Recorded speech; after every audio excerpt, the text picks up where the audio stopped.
प्रधानमंत्री जी, राजनीतिक सवालों पर ये एक कांग्रेस पार्टी के निजी या कहे वरिष्ठ सलाहकार हैं गांधी परिवार के, ये सैम पिट्रोडा जी अब बहुत कुछ कह चुके हैं और गुस्सा भी है बहुत देश में। अब कल ही उन्होंने बात की लोगों के रंग को लेकर। उन्होंने कहा कि दक्षिण भारत के लोग अफ्रीकन जैसे लगते हैं, उत्तर और पूर्वोत्तर के लोग चाइनीज़ लगते हैं, पश्चिमी भारत के लोग अरब हैं, और एक तरह रेसिस्ट कमेंट है, बहुत रेसिस्ट कमेंट। इसके पहले उन्होंने इनहेरिटेंस टैक्स की बात की जिस पर आपने रिस्पॉन्ड किया था स्पीच पर। तो ये सब जो बातें हैं, ये रेसिस्ट प्रोफाइलिंग, अभी कांग्रेस पार्टी कहने की कोशिश कर रही है कि उनकी निजी बातें हैं। क्या आपको लगता है कि निजी बातें हैं कि एक तरह से उनकी जो अंदर की सोच है वो बाहर आ गई है कांग्रेस पार्टी? इसको अलग अलग देखें जी। आप अर्नब है जी। उनके हिसाब से मैं अरब हूं। नहीं, मैं तो चाइनीज हूं उनके हिसाब नाम से आप अर्नब है और नॉर्थ ईस्ट के हिसाब से आप चाइनीज हूं।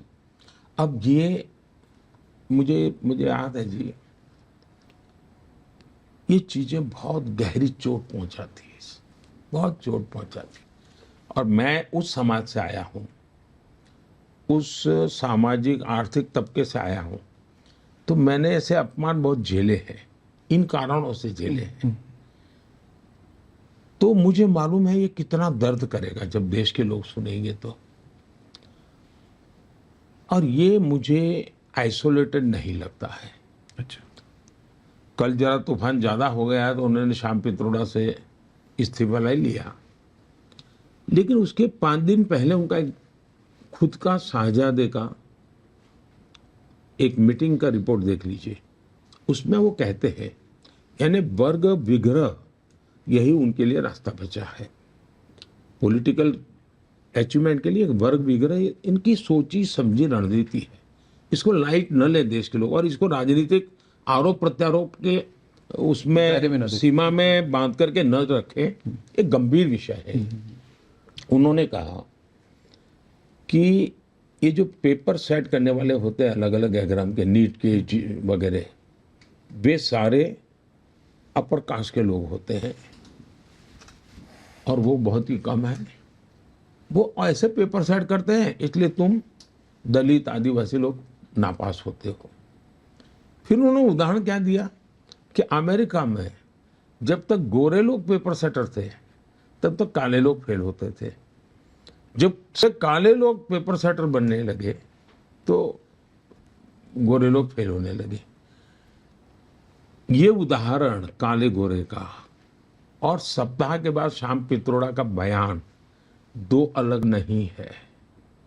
इसका मतलब उनकी जो भी कोर कमेटी की मीटिंग हुई होगी उसमें ये सारे विषयों की चर्चा हुई होगी।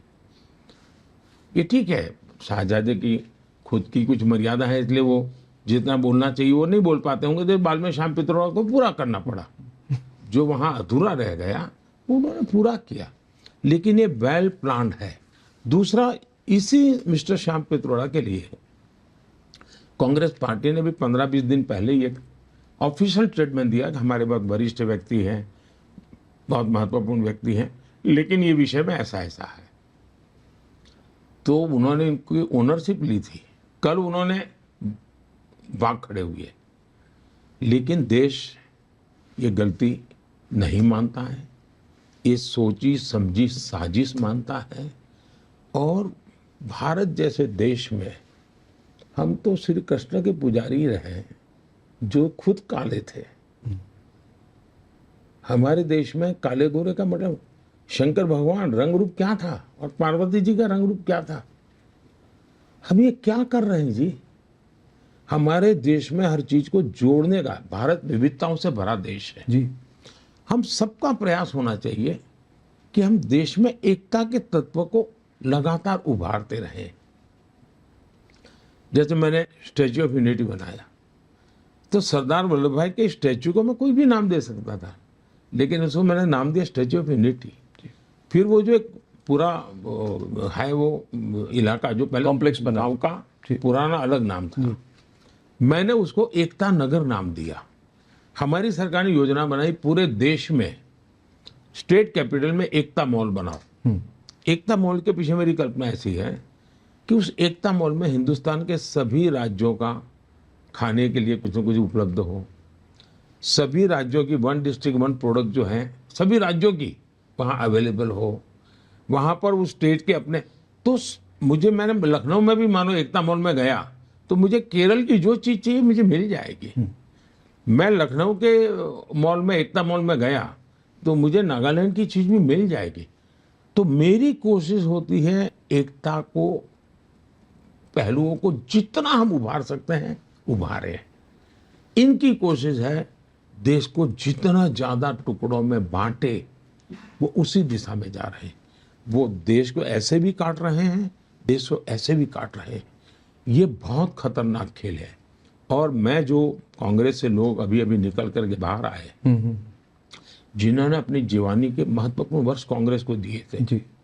और बड़े समर्पित भाव से काम करने वाले लोग थे, तो मेरी पार्टी के कुछ लोगों ने जब उनसे बात की और कुछ उन्होंने मीडिया से भी कहा है, वो तो चौंकाने वाला है। आज भी कांग्रेस के वरिष्ठ नेता जो लोकसभा का चुनाव लड़ रहे हैं कांग्रेस के टिकट पर जी। वो एक बार मुझे पार्लियामेंट में मिले थे, एमपी थे। उन्होंने कहा साहब हम तो पूरी तरह ये माओवाद और नक्सलवाद की विचारधारा में फंसे पड़े हैं। मैं बोले कांग्रेस से हूँ, मैं हाउस में तो जो बोलना है बोलूँगा, लेकिन मैं चिंतित हूँ। यानी कांग्रेस के भीतर भी जो सचमुच में कांग्रेस के वैल्यूज को जानता समझता है वो इन सारे आइडियोलॉजी से बहुत दुखी है और देश को बहुत चिंता करने की जरूरत है जी। और ये पॉलिटिकल तू तो मैमा वाला नहीं है, ये वोट पाने वाला विषय नहीं है। मेरे भीतर एक दर्द है और कल मैं थोड़ा गुस्सा कर गया, मुझे नहीं करना चाहिए, लेकिन मैं कैसे मेरे देश में चमड़ी के रंग पर किसी को भारतीय होने से मना कर दो, अब कैसे हो सकता है जी? ये मन में बैठता नहीं है जी, ये दर्द है मेरे मन में।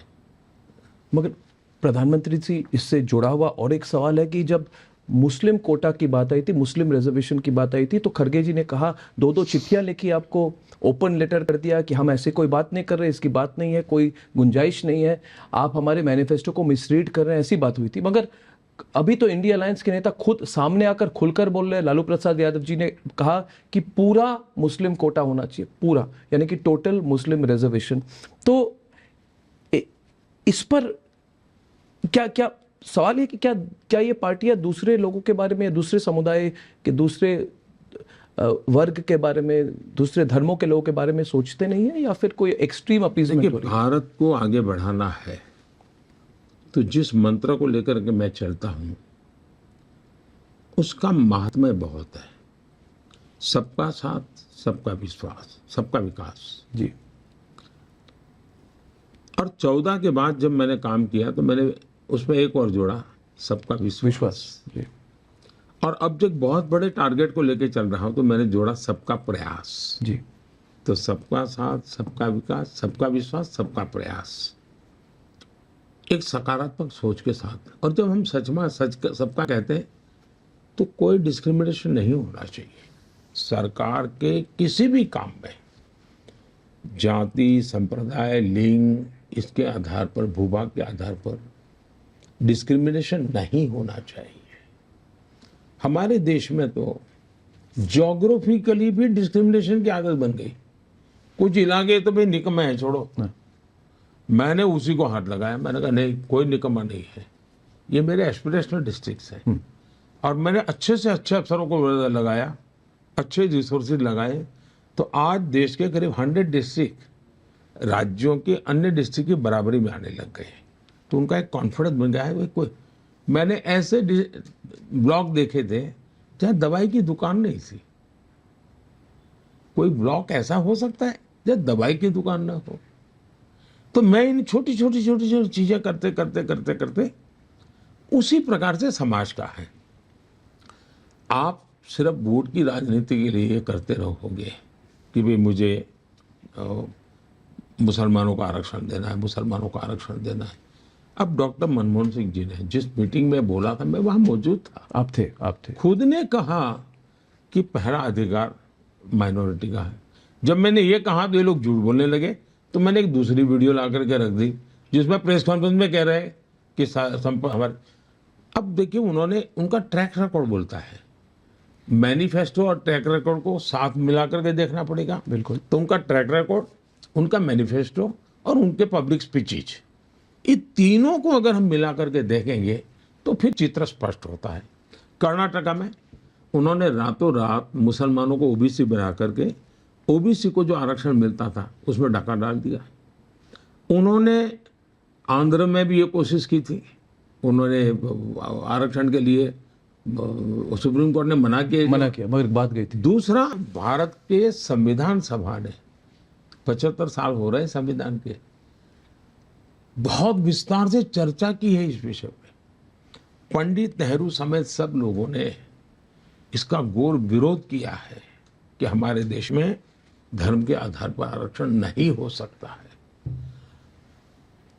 और कांग्रेस ने कई वर्षों तक शासन चलाया, धर्म के आधार पर आरक्षण नहीं